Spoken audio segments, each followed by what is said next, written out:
Welcome to Pixelated Zen Presents Nostalgialess, where we review both old and new without any of that nostalgic gooiness mucking up the place. Today, we're continuing our Spider-Man video game chronology with Spider-Man Venom Maximum Carnage.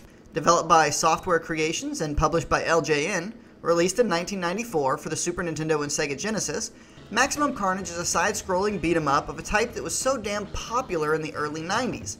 This could be a great pairing. I mean, on one hand, we've got Spider-Man and Venom as playable characters. There are so many attacks and combos that you could have either of these two characters do, it's mind-boggling. The villains? Spider-Man has one of the greatest rogues galleries in all of comicdom. This could seriously be amazing. Hint, it's not. The second you turn on the game, you're treated to some awesome music.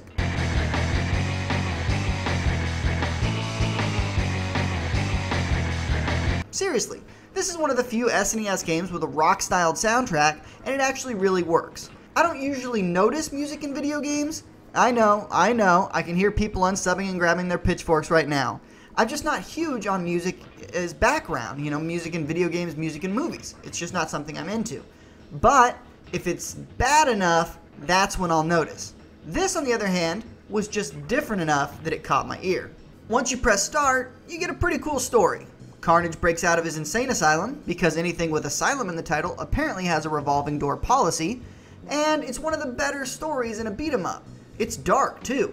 Carnage murders about a dozen people in cutscene format alone, and I don't recall seeing that often in the 90s, so 1 point to Maximum Carnage. It's once you get past the cutscene that the problems start to appear. First thing, the enemies you fight are awful. Their designs are just terrible. Now, I understand a superhero can't beat up supervillains exclusively, especially in a beat-em-up. I mean, even in Arkham Asylum / Arkham City, you fight thousands of useless henchmen. The difference? Well, first, the henchmen in the Batman games are designed around the villain that they're following. But why the hell am I fighting Hermes and LaBarbara Conrad from Futurama, DJ Jazzy Jeff, and fucking Dr. Phil? You're right, Derpy Brain. Those are totally acceptable villains for a Spider-Man game. Still, isn't it kind of wrong to make Spider-Man beat women up repeated? Yeah, that's not looking good. Still, Spider-Man and Venom do look great, as do the main supervillains that you fight, including Carnage, Demogoblin, Doppelganger, Shriek, and Carrion. Doppelganger is a melee guy, Shriek shoots beams of sound, Demogoblin flies on a fire glider, throws pumpkin grenades, and is cheap as shit. Carnage morphs his hands into blade-type weapons and shoots them across the room, and finally there's Carrion. He's hard to hit, he flies around and can't be knocked to the ground, and if he touches you, he zaps a quarter of your life bar. No, he's not cheap at all. Speaking of cheap, what's wrong with Demogoblin?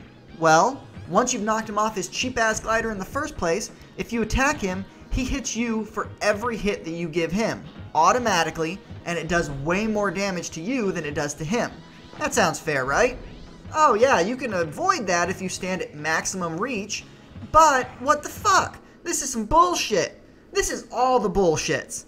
Combat-wise, the game is a mixed bag. For the most part, the game handles extremely well. Spider-Man is faster and weaker than Venom, but they both are pretty much the same character, with the only real difference being their separation in levels. You have a combo, a grab, a punch combo, a grab and throw, and a jump kick. You can also kick while web swinging, and there's a badass double web pull that'll pretty much kill anything. That all sounds amazing, except that the grab happens automatically if you're pressing in a direction and you get too close to the enemy. When you grab, you're defenseless, and any enemy around you can just start donkey punching you in the back of the head. You know what you have to do? You know what you have to press to get close enough to enemies to punch them? That's right, Derpy Brain, the directional buttons. That means you have to be stupidly careful to not move at all when you're even remotely close to an enemy, or you're going to grab them and end up losing a ton of health. Also, the game likes to use the same enemies over and over and over and over again, including the main villains.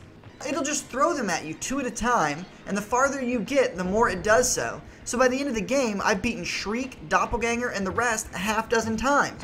All that, yeah, boss time, feeling is just gone.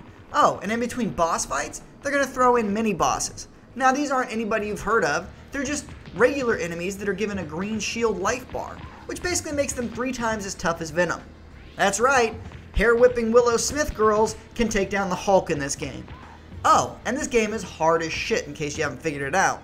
It took me several hours to get to the first chance to choose Venom, and I've played it for around 10 hours and I simply cannot get to the end. All said, I beat all but the last 2 levels, and it's just not going to happen. I mean, there are only so many times I can get cheaply killed before I have to turn the game off permanently. Not to mention the fact that unless you randomly find the secret rooms, i.e. look that shit up in a magazine or on the internets, you aren't going to have enough continues or lives to survive long enough to even get to the first encounter with Carnage without months of playing the damn thing. But with poor enemy design, linear levels, and poor grabbing controls, there's just no reason for most people to push through. Know what really drove me to quit though? At the end of Manhattan Streets 2, playing as Venom, I couldn't even knock Demogoblin off of his glider. That means I can't hurt him. As Spider-Man, I can do a special attack. You press Y and B together at the same time, and it causes Spider-Man to jump up and kick Demogoblin off his glider. As Venom though? I have no idea. I got to this stage 8 times as Venom, and I never touched Demogoblin, no matter what I did. So, what do I think of the game overall? Honestly, it's not terrible. There are plenty worse Spider-Man games out there, but unless you're a huge fan of the beat-em-up genre, there are a lot better Spider-Man games out there as well. Sure, you get to play as Venom, but he's basically a reskinned Spider-Man. If you have an SNES and you like a fun beat-em-up, pick up Spider-Man and Venom Maximum Carnage, as long as you don't mind the lack of multiplayer. Otherwise, the game's not good enough to seek out, and with poor enemy designs, the lack of decent villains, it just leads to a boring, bland game. I'd give it a pass and play one of the better Spider-Man games in the chronology.